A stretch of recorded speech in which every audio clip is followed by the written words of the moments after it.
Everyone, it's Dr. Boz, and it is Tuesday Night Live, which is almost as cool as Saturday Night Live used to be. We are here live from Tampa, and I am going to share my week with you, specifically the struggle I've been having with wanting to quit. So if you've ever been to that stage, tune in. We're going to have a great show and tell you some of the backstory about what I'm talking about and what I'm going to do about it. We're going to start like we do every show with some data and numbers. If you don't like data and numbers, you probably shouldn't tune into this show, because if it isn't for that, I would have given up for sure. I am checking out to see who's here, and hoping that, oh yes, I do see several of the folks that I hear. Lucy Lou, thanks for telling me it's loud and clear. If you've been hanging around the show long enough, you know that is not always a guarantee that I'm loud and clear. All right, so I have a glucose of 74 and ketones about to dial in for you as I count them down. I do have a little bit of a raspy voice, but yeah, ketones 3.8, and that does not surprise me. I feel like that. I thought the glucose would be a little bit lower, but that's pretty good for me. We'll check it again at the end of the show. I actually don't even have a drink, which is probably not the best thing to have with my raspy voice, but I am very interested in sharing some of the struggles that I've been going through. I will tell you, today I was quite inspired at my Tuesday morning support group at the bowling alley over at the Pin Chasers. And if you're in the Tampa area and you're looking for a support group, come join us. It's free. I do it every Tuesday morning. I am nothing if not methodical. And I show up at 8 o'clock on Tuesdays, and I try to hop out of there by 9:15 for my next meeting. But today, a 92-year-old drove about 2 hours to come join this support group, and he was so inspiring. So if I don't give up, if he doesn't give up, I won't give up. But I'll tell you what I was talking about here in a minute. I do also just have a couple of brief announcements that several of you have joined our affiliates, and I want to say thank you. I really am looking for folks that want to partner with spreading the ketogenic word, and I think there's no better advertising than people that are getting healthy and improving their health. So on our website, if you're interested in that, click on join as an affiliate, and we will connect with you. So thank you for those that have signed up in the last week. I just am really happy to see more people joining that. It's something I really care about. I do have some announcements. We're going to get to those in a bit. We're going to get right into the lesson today because well, it's a little bit snarky. I do have several of you that have asked last week that must not follow me on my Instagram, because maybe Instagram wasn't that clear actually. Where last week my son was doing pole vault, and he needed to get over 12 feet to be able to make it out of the regional state high school meet in pole vault. And get to state, and he did get to 11:10, which was his personal record, but he did not hit the next cutoff, which was 12 foot 4 inches, and he got 11th, and I think it was the 10th one that they were able to take to state, so he did not make it, but his back which is what was bothering him, did great, so Mom wins. So for the thanks of those who were praying and asking about him, I was, maybe that's where I lost my voice. I think I actually lost it before the meet, but that's okay too. All right, let's get over to the lesson, because I do want to make sure I deliver this. Yes, I was ready to quit. There are several things that I had continued to try to do, and if you've been following me for a while, I'm not perfect, but I do try. And I think this is going to generate some questions. So for those of you that are watching live, I hope you notice that there aren't any commercials on. The commercials are only turned on the replay, so join us live. And the other reason you might want to join us live is when you put your questions in, I have my helpers sorting the questions and putting them for me to answer at the end of the show. Because yes, I was ready to quit, and there's some things that I have studied, specifically my numbers, and some of my numbers since January, well, they've been very disappointing. I've had some things that have gone better and some that have not gone better. So here, I'm going to share with what I'm going to do about that. So the ready to quit part, let's start by saying I have been on a ketogenic journey since 2015. Like most of you, I thought the word fasting was an F word for crazy people. But eventually I learned that if I wanted to take my metabolism to the next level, that I was not so good once I started eating. And so if I sectioned off 36 hours a week where I fasted, it really made a difference. Not only, like most things in my practice, I certainly noticed it in patients that started fasting. They did great. 36 hours did better than a lot of things had done for us to improve their diabetes, to get them off that final blood pressure medicine. And on this channel, we don't use the word fasting until you've gone 36 hours without calories. Calories and sweeteners is great. When I first started fasting, I had chicken broth, and I had lots of fat in my chicken broth, so I didn't even use the current terminology that I used then. But as I got better, I first of all appreciated how much salt was necessary for me to do a good job, and that when I started salting things, it got a little better. But I've been doing that. At first, my show when I lived in South Dakota, my show was on Sunday nights. And it used to be a little show, and then it got more involved and more involved and more involved. And it turned out that I would have to get home from church and I would have to start preparing for the show all Sunday. And so I wasn't getting any rest. And when I moved to Tampa, I said, I have to stop doing that. I have to move the show to a different day. So Tuesdays seemed to be the day where nobody was, that I could make it fit with the rest of the things in my life. And so that's how Tuesday Night Lives have become a thing here in Tampa. I also like to partner it with my support group because I get to have real life people look at me and ask me real questions and have a back and forth conversation. And I think today there were like 30 people at the support group meeting. It was really amazing. I was worried moving to Tampa I wouldn't find a community that would satisfy me. And I just have been so happy with how many people I've met and how many people really want to learn about the ketogenic diet. So what was getting me frustrated was I went to KetoCon and had a great experience.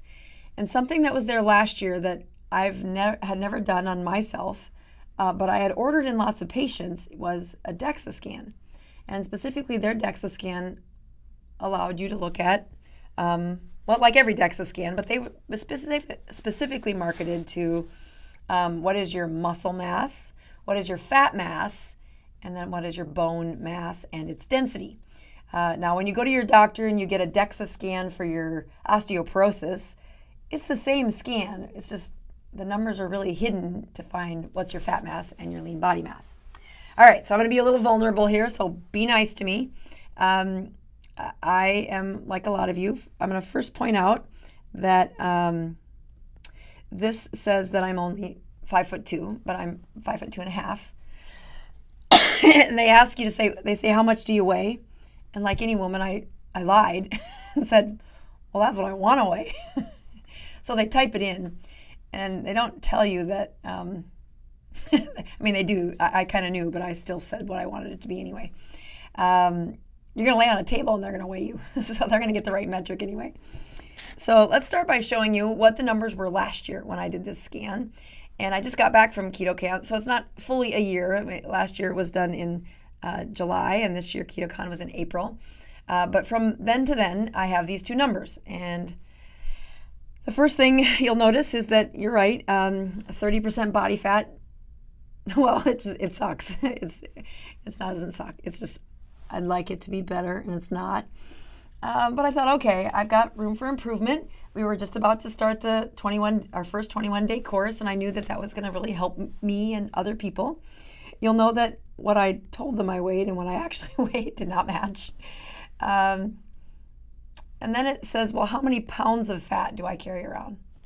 And how many pounds of lean muscle mass do I have? And then what's my bone density? My bone density was 2 times above the standard deviation. So I have very nice dense bones. I'm sure it's from the sardines. But then April came around, and well, I'd done a lot of things right since last July. I'd done the first 21-day course. I did a second 21-day course. And indeed, I weighed less. I went from 139 to 137. But I'll be darned if I didn't lose a single pound of fat. The same amount of fat mass. Now, there are error rates in the way DEXA scans are done. But I don't think I can blame that. I don't think I can blame that. So let's just take a look at this. My total body fat changed by 0.5%. And yes, it got worse. My total mass did improve, and my lean mass got worse. Well, that sucks. So you say, why? Why did that happen? What is going on that like I said, I do a lot of things right. You see me on this show where I share my numbers. It's at the end of a 48-hour fast, at least. But, well, there were some things happening that I guess I don't probably share as well. I share the good things. I share the things that are going right. I'm a human. I do know that since 2018, I have a weight in 2018, early 2018, that I am down officially 15 pounds from 2018.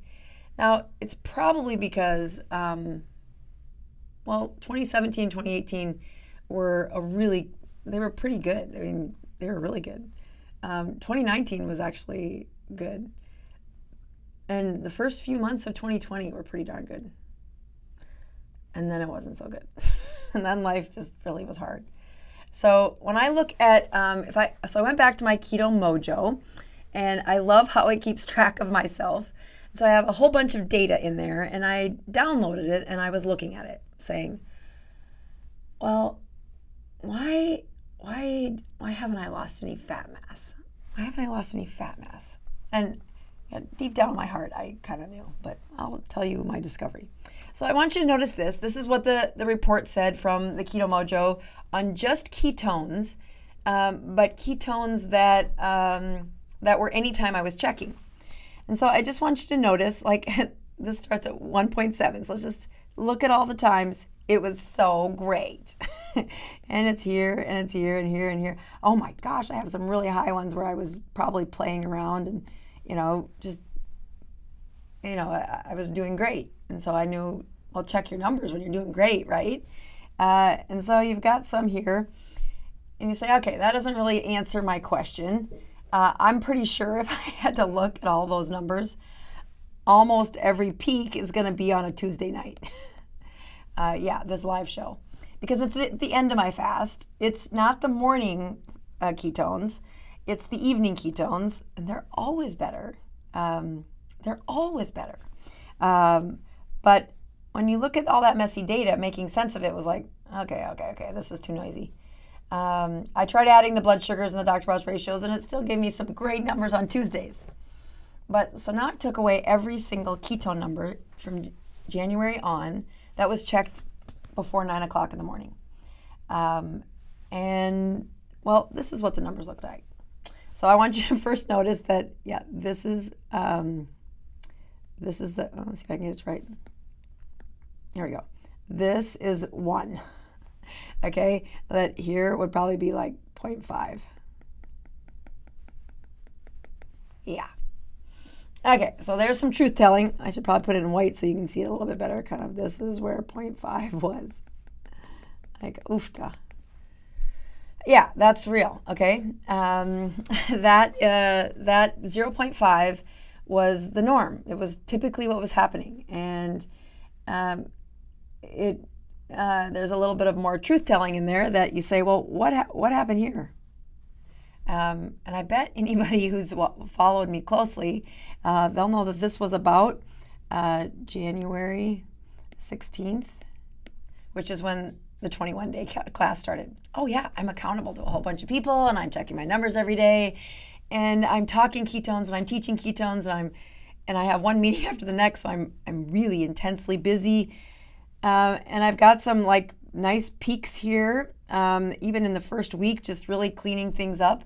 That first thing in the morning, I flexed my metabolism, and boy, that just really worked well. And for those of you that have taken the course, you'll know that, this is where the sardine challenge started. again, this is 9 o'clock in the morning. This is not afternoon. These are morning or before 9 o'clock. I just excluded everything that was after in the 9s or higher. So this was the sardine fast. And then this was the 72-hour fast. So again, a little bit better, really good at the end of 72 hours.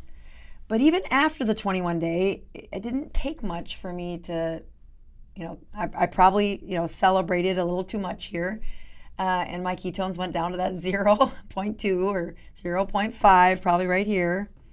And then as soon as I shaped up a little, this was probably the next Tuesday live, and I did pretty well, meaning I pushed my metabolism here, and here, and I did well for 21 days. But at the end of the 21 days, I was still able a few days later to flex my metabolism by seeing how well those ketones worked. Okay, so then watch what happens. Okay, so here's all that. I'm going to take away some of this just because it's kind of noisy when I do that. All right, so then what happened next? Oh, I could have just done that. Dang it. All right, here is what happened next. Is that there was one more peak in there, but for the most part, this is real. This is where 1 is, and then this is where the 0.5 is. Right in there. And pretty much anytime I wasn't fasting, my ketones went to 0.5, 0.6, 0.2. And after I got back from KetoCon, I was definitely like, what the heck? Why in the world? How can I do this? I mean, I'm already fasting 48 plus hours. And this is, of course, my first world problem, my pity party of saying, well, it should be better. It should be better. So this is what happened starting the last few weeks of pole vault. Again, wrestling season was over. I think many of you, this season is when wrestling season was over. So eating became a lot easier for the whole family. Chancellor didn't have to weigh in every week, so it makes it easier for me. But then he's got a serious back problem, and I said, all right, if you want to fix this, we have to increase your circulation of ketones. And this is where I started putting in MCT. And again, these are morning fasting numbers for my ketones. Here is, I'll put the red line. Here's 2, and then I'll put a yellow line for 3. Here's 3, and then there's that 1 down here.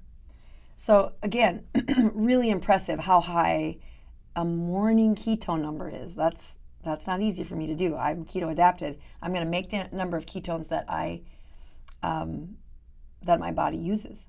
So it takes a stress like a fast to get them to rise.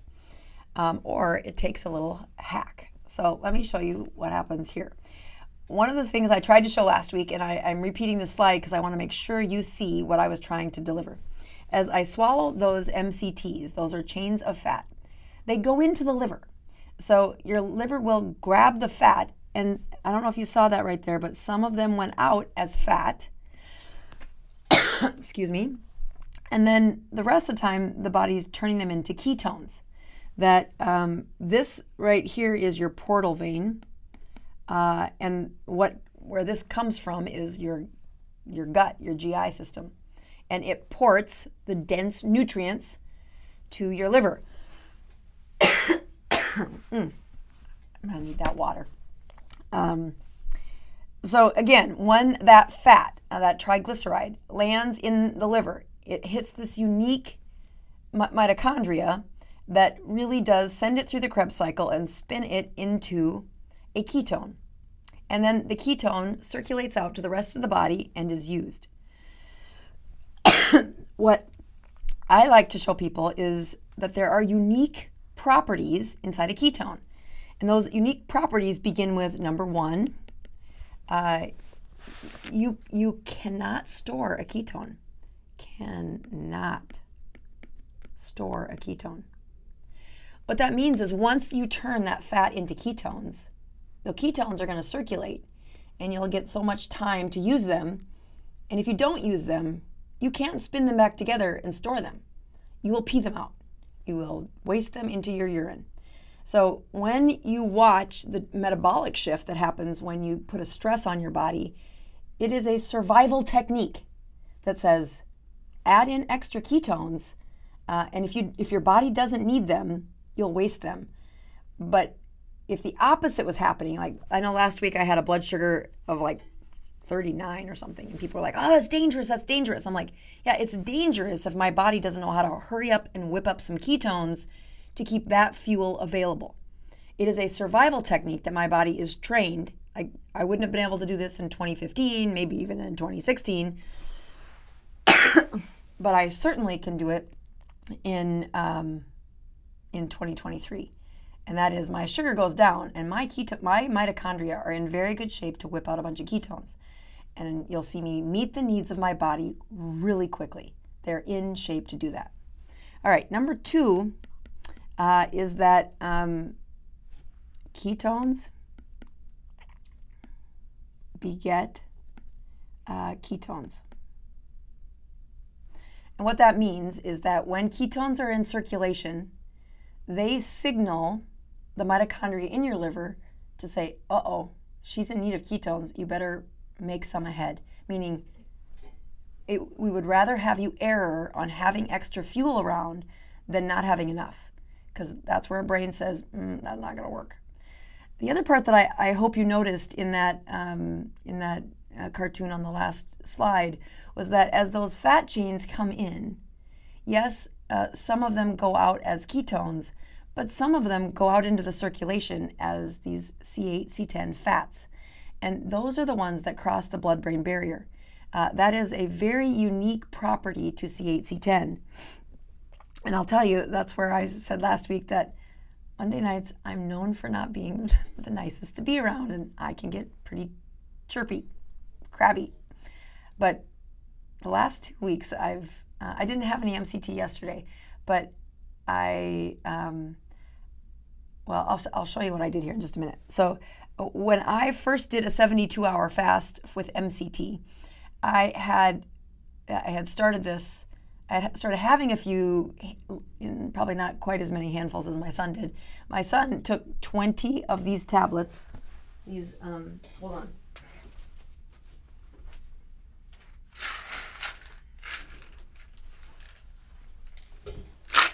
20 of these 3 times a day. He took 60 when I was saying, you don't have a lot of time. You need the highest anti-inflammatory state, and you haven't been wrestling. You've been doing pole vault, which is lovely, but nothing as intense as wrestling. So he could handle it. And I had a few fistfuls. I didn't count. I just said, okay, let's see how my gut handles this. And then I decided, I wonder what would happen if I fasted when I did this. And so you'll see that each time the glucose goes up and down during those MCT fasts, my body probably had some of these. I probably had swallowed this. I mean, in fact, I know that's what happened. So then here is the morning cortisol rise. Each time, again, getting a lower and lower blood sugar. And this is the place where that blood sugar really was low on that final morning, which was alarming to me as well. But you'll see that when my body produced glucose, it was, I was still taking in some MCT. So there's a rise. I've been insulin resistant for years. It's not that your glucose is going to stay in the 30s. It's going to respond and your body's going to make glucose. What's unique is how quickly I could make ketones when I did that, and especially the morning fasting ones.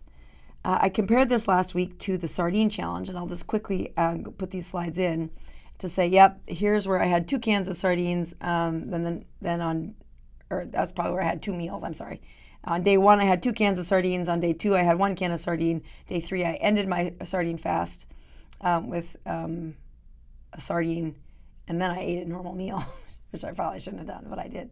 And this zone is where those mitochondria really got to work out, really leveled up into a different layer of producing ketones. And when you lay the 2 fasts over each other, and this was the slide I couldn't show you, it kept advancing without my permission last week, is that yes, the glucose got lower in the 72-hour fast. And it wasn't just that the ketones had a similar process here, but it's what the ketones did after that that fast that I think is remarkable.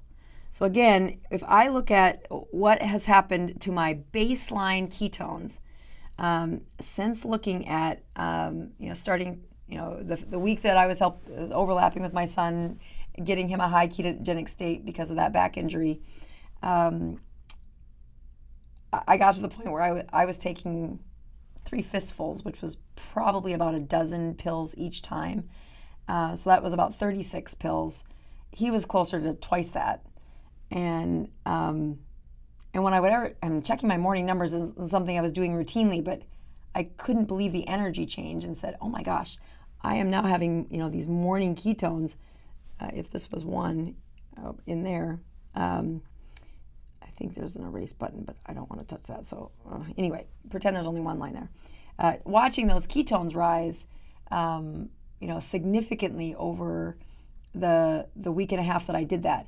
And then this past week has been this week here where I'm like, it is shocking to me how much better my morning ketones have been. And I'm not doing I'm not doing the ketones or the MCT at 36 pills a day. I did that until he went to districts and then thought, okay, I'm done, right? All right, before I tell you what I'm doing there, I'm going to make it a couple announcements here that I want to say a few things of thanks and then a quick announcement. So let me go here before I tell you how I'm going to end this and what I pledged to do. So what's my conclusion? Stand by. It's like a cliffhanger. All right, number one, I want everybody that watches this to pray. In the next week, I hope I can say this out loud. For a year, I've been trying to work on how to improve our website. And as soon as we think we're ready, we realize that's not going to meet the needs. We're going to have to do this twice. So let's just upgrade it one time. And we had the crash in our website about a week ago over the weekend. And so I just want everybody to pray that as we transition to our new website, everything goes okay. I do want to point out that somebody wrote in a couple of really awesome reviews. So in the store, if you go into the store and you look at our sale that we are doing because of the stamp on the bottom of these, we actually had another bloody nose this week from Amazon that I think I knew this rule, but I chose to forget it, that you cannot sell a product on Amazon when it's within 90 days of the expiration date. And if you've been watching the show, you know that we made a mistake. I made the mistake. It's probably my fault that I didn't look at the paperwork. The paperwork that on my end was guaranteed through July of 2024. But the stamp on the bottom of the bottle says July of 2023. And there's nothing I can do to get out of it except sell them early, or we'll be eating a lot of MCT over the next couple of years, probably getting these MCTs to not be thrown away. So we've had a couple of you say, I bought 3 and I never got the 4th one. You have to put 4 in the box to get the discount. So you put 4 in, we give you one of those for free. So we automatically take that away. What I want to show there are two reviews. There's several reviews, but the 2 that I really want to point out. First of all, Eileen writes in. Eileen comes to the Tuesday mornings here in Tampa and is a blessing for me. And she goes, tests don't lie. These do increase ketones. If you want to increase, if I want to increase my ketones or produce ketones after a slip, like a glass of wine or a Christmas cookie, I take 3 or more. Just make sure I have ketones for my brain and my body to make sure that. But Connie McLaughlin, so thank you for that, Eileen. I love that. Here's Connie's comment, which was just exactly what I've been trying to say to people, but sometimes seeing it from other people helps me say, oh, I'm not the only one seeing this. Yeah, this product is incredible. I've struggled to raise my ketones above 0.5, which is what I've been looking at for the last several months here. Especially those morning ones. After 2 days of incorporating this product into my daily routine, my Dr. Boz ratios have significantly improved. I'm currently at a Dr. Boz ratio in my mid-30s. And for anybody who's followed this, you know that the fastest way to lower that Dr. Boz ratio is to raise the ketones.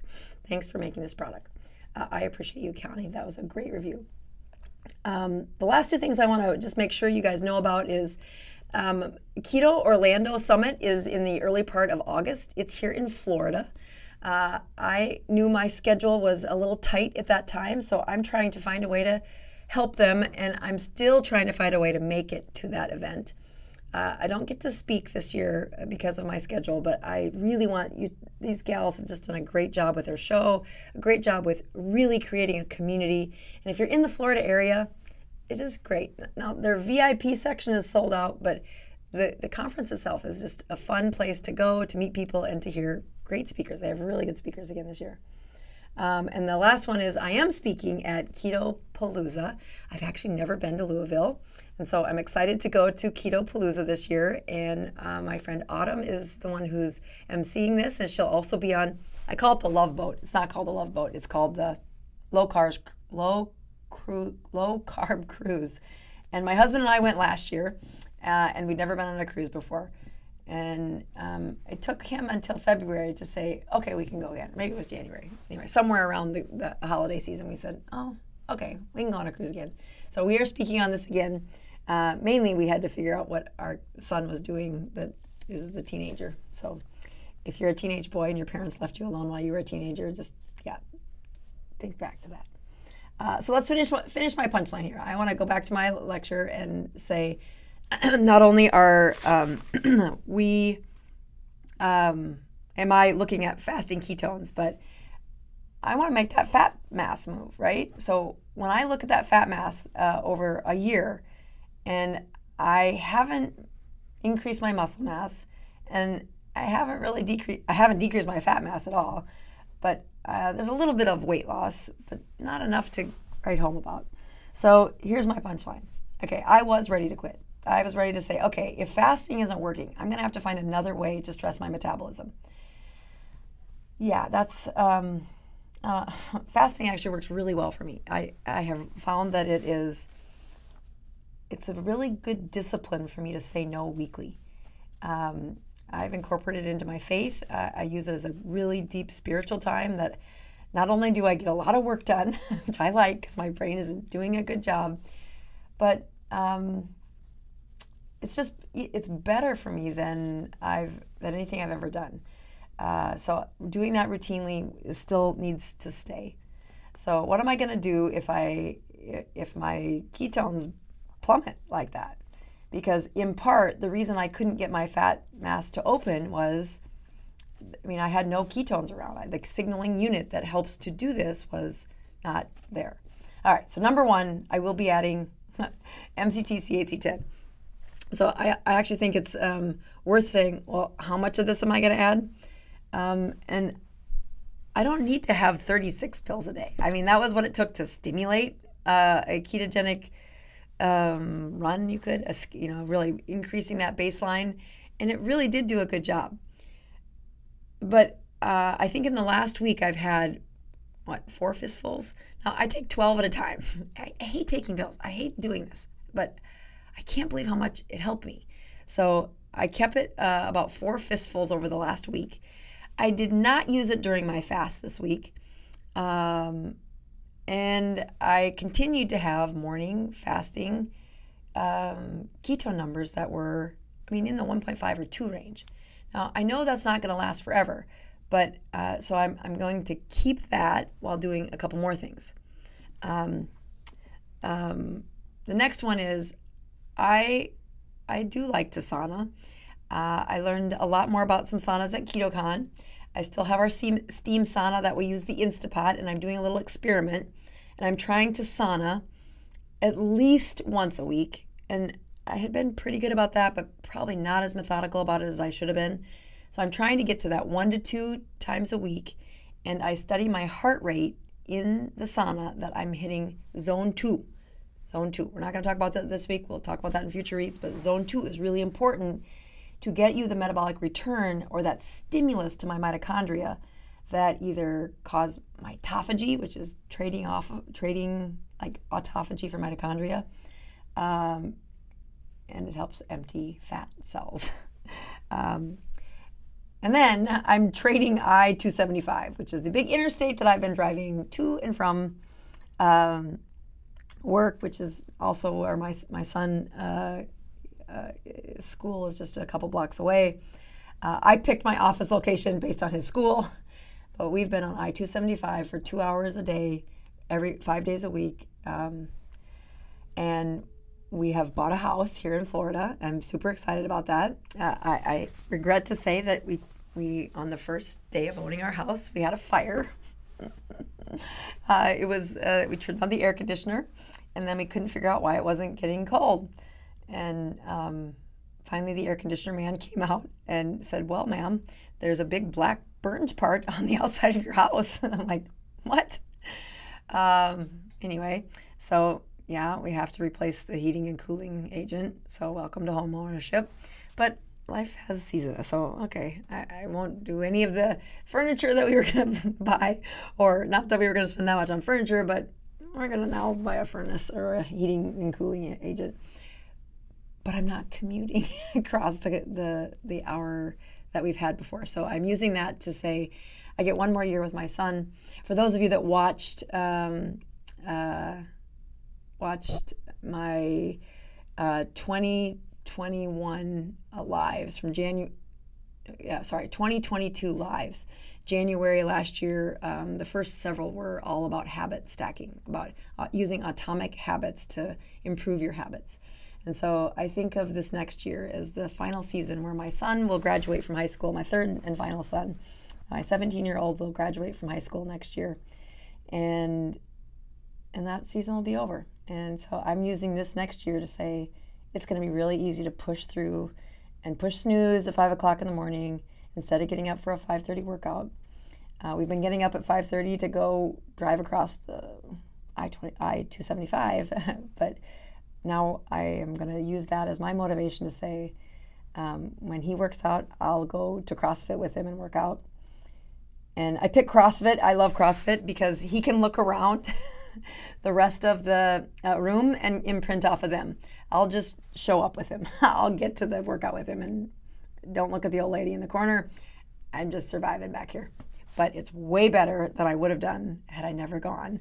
And it's habit stacking. I'm going to take something that's really important to me, and that's what my mom did for me. I want to do for my kids, which is, put aside what it is I want to get done in the next year and make sure that he has that rhythm that will help him. He has some goals in his wrestling room, and clearly that back muscle for pole vault, had we worked it out the whole year, had we prepared for that, he wouldn't have had that issue at the end.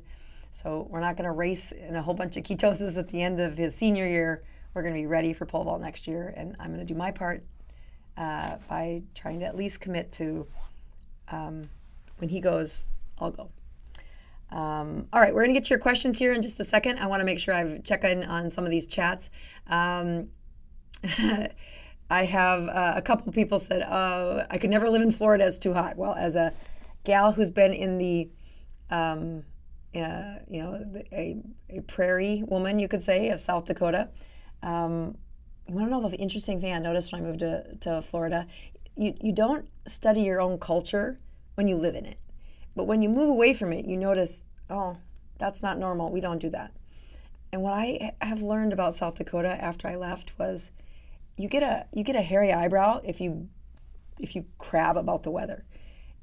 You can talk about the weather, but if you're complaining about the weather in South Dakota, it's like socially inappropriate. But in Florida, everybody complains about the weather. Everybody says it's too hot. I'm like, you guys are butterflies. Anyway, I don't think it's too hot. I think it's lovely. I did miss winter a little bit this year. So, but I have family there. I can go back in the winter time. A couple more. There was another one. Somebody asked, where in Florida? I'm in Tampa. So that's the part of Tampa I'm in. So if you're looking for that support group, it's 4809 North Armenia, and it's at the Pin Chasers at 8 o'clock every Tuesday. All right, let's get to your questions. We've got some, and Mr. Jim Metcalf. I'm totally going to, he's number 2. I'll do him. Oh my gosh, he's such a great guy. One of my first folks from. All right, so let's go and read this one. Get that to fit on your screen. Yeah. So how does one supplement MCT when you have to eat everything in 1 hour before it gets dark and still have a life? MCT bomb equals the runs. Okay, so first of all, MCT, so everything in 1 hour is a season of practicing time-restricted eating. I don't tend to find people that live in that 1 hour of eating. I tend to see that we do that to practice a skill set, to watch what happens when you only eat for 1 hour. It's usually MCTs that you've been using before you get to that season, or like what I'm doing. I use them on certain days of the week, and especially if I'm not, I'm in a season where my ketones have been really low. So yes, eating earlier in the day is a better metabolic stimulus for your body. If you're looking to get healthier, eating after even like 3 or 4 o'clock in the afternoon is something most of my folks that are in their 60s and 70s, I do not let them do. I do not advise them to do that. Now, they've been doing keto for a couple of years, so do not start there. That is why I spent so much energy writing that workbook, is that you methodically go through these steps. Because if you pick up this, say, I'm going to do keto, and then you hop onto one of those YouTube channels that says, eat everything in an hour. I'm like, that is chapter 12, people. Don't hop there. Start with the right steps, or you're not going to get the benefits. So when they're eating for 1 hour, all calories in 1 hour, that's a tiny window, and they're practicing something. They're practicing something that they've not been very good at. So I think of it as my, like the 12 steps of sobriety, the 12 steps when we're helping somebody who's an alcoholic not become an alcoholic.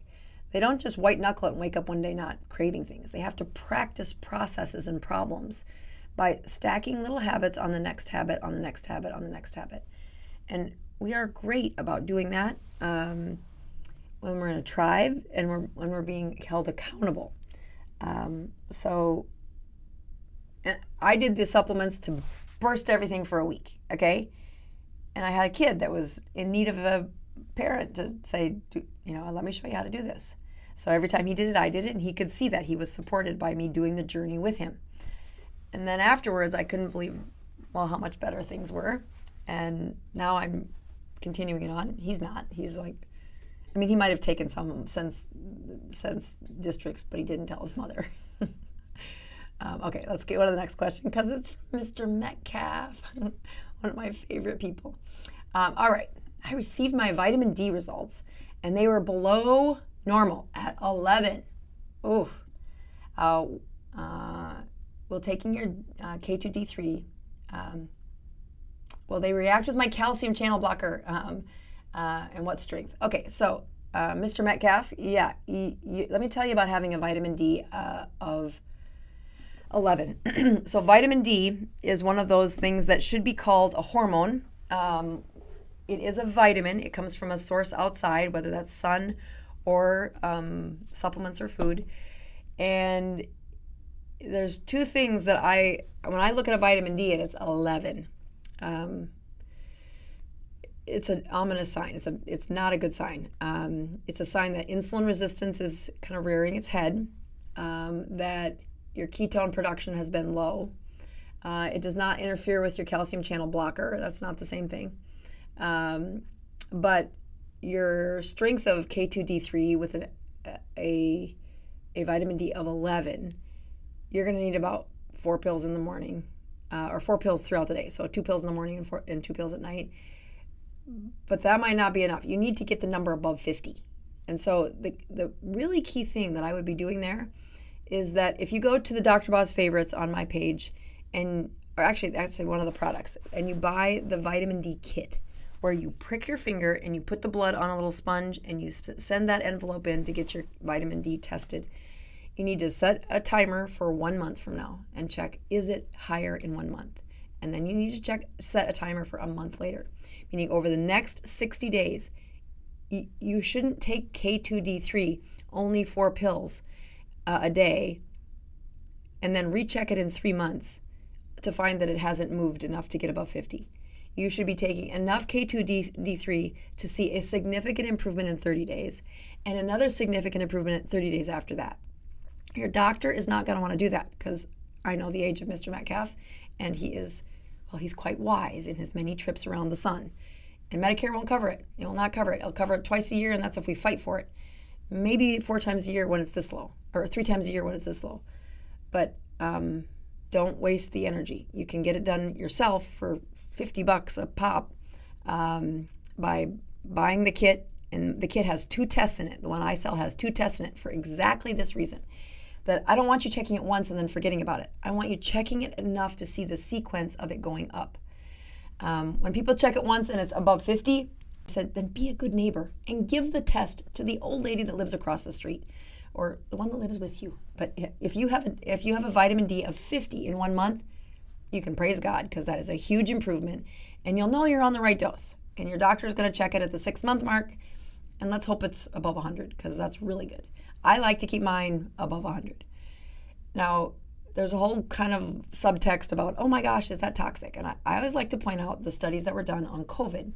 When COVID people were on a ventilator, and I think the real heroes were the ones who were trying to say, how can we even have a chance of saving somebody when they are flooding their lungs with cytokines and fluid on a ventilator?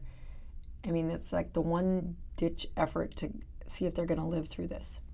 And the doctors in the ICU injected the vitamin D into the patient IV, okay?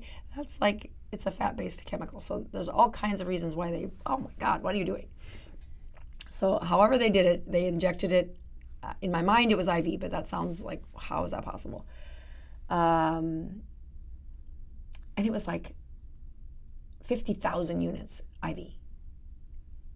And they had no toxicity. What they did have is an improved survival rate for those people who had an increased vitamin D.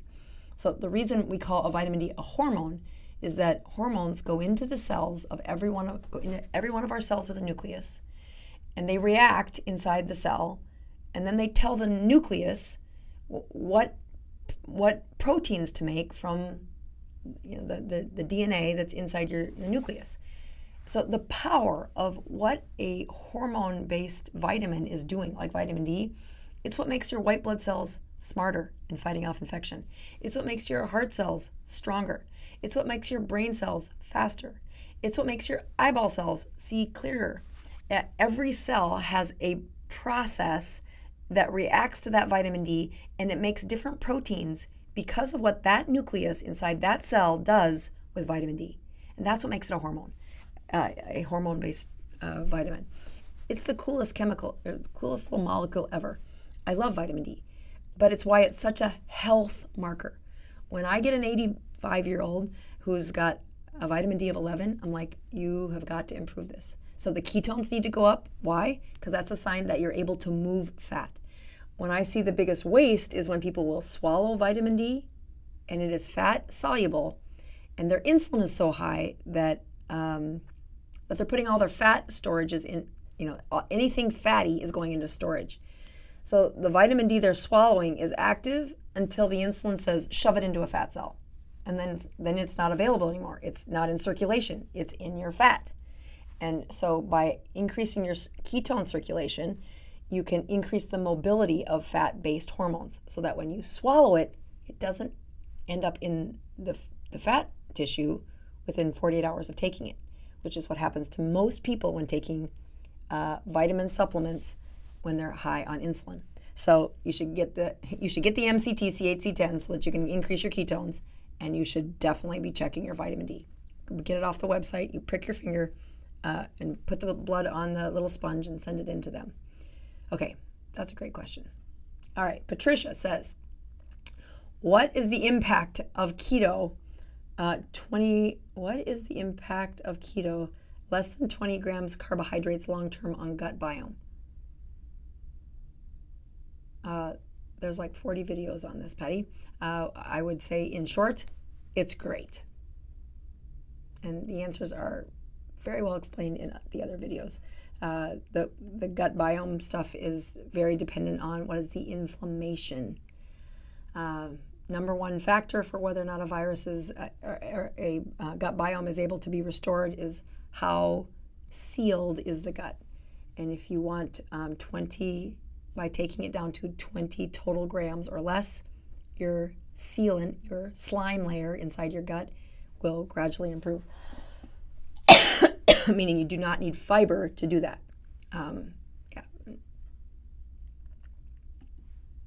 Oopsie, that's not the slide I wanted.